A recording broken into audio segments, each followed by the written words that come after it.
So, anyway, I just want to say welcome, and I want to welcome all our young friends who might be watching from home. So today, we're going to talk about the gospel lesson, and it's from the first book of the four gospels. Now, you got any? Excellent, Matthew. It is from the book of Matthew. Good job.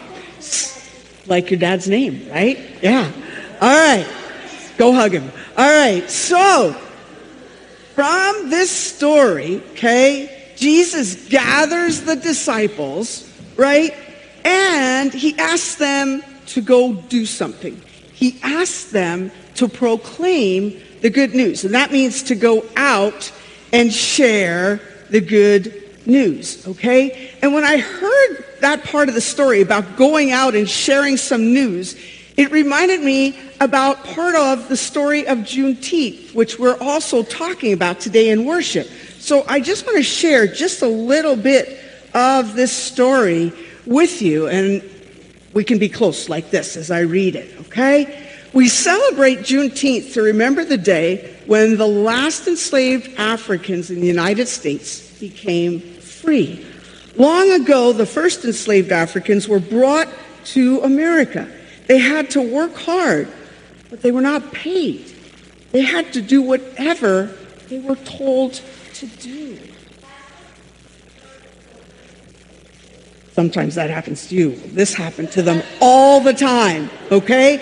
All the time. Well, let's go on. Let's listen. So many people in northern states believed slavery was wrong. Slavery was making the people work, okay, when they didn't get paid. Well, let's listen, because not everyone else heard the story.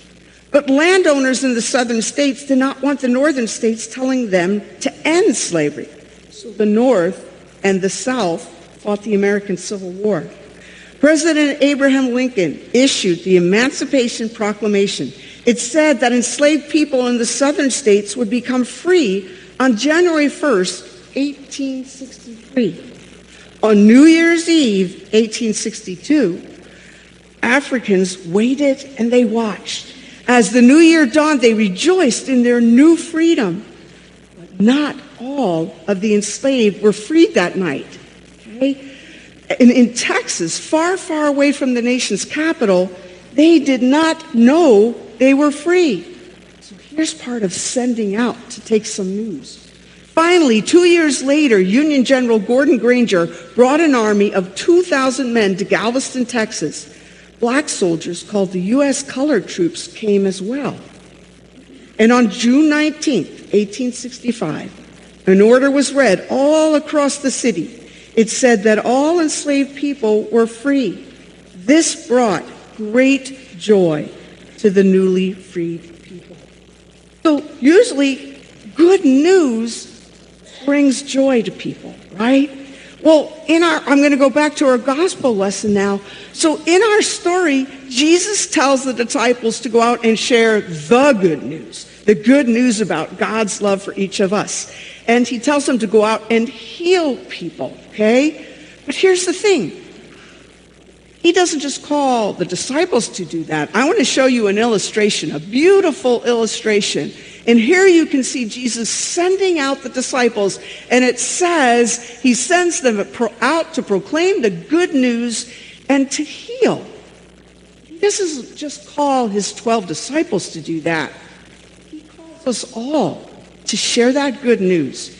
And we can share that good news through our words and our actions. We can share God's love. Can you think of ways we've done that in the past? Elizabeth.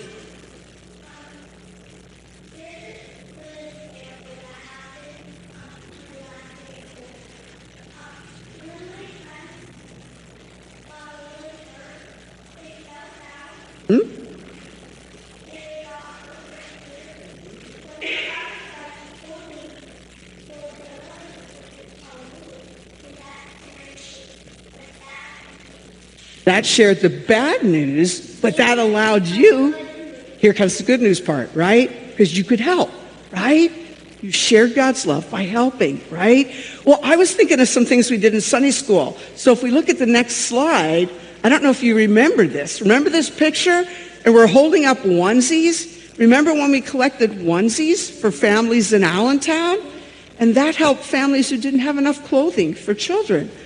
Another thing I thought about was when we did the water walk for Malawi. And that's on the next slide, okay? There, we walked, and our congregation did a wonderful job of supporting us through monetary donations so that we could raise money to help build a well in a village in Malawi. So we walked, so they wouldn't have to walk miles to get water. So thank you for sharing the good news of God's love through your actions. You know, next week we have Vacation Bible School, and we're going to learn a lot more about God's love in Jesus. And as our service learning projects, we're going to share God's love with others because we're going to make kits. We're going to make travel kits and sibling kits for Lily's Hope Foundation. They help families who've experienced a premature birth, the birth of a really tiny child who needs to stay in the hospital for a while. So we're going to help them so we have more opportunities to share the good news through our actions. Would you please pray with me and be my echo? Bow our heads. Dear God, thank you for sending us Jesus to teach us the good news and show us how to care for others. Help us follow Jesus' example. Amen.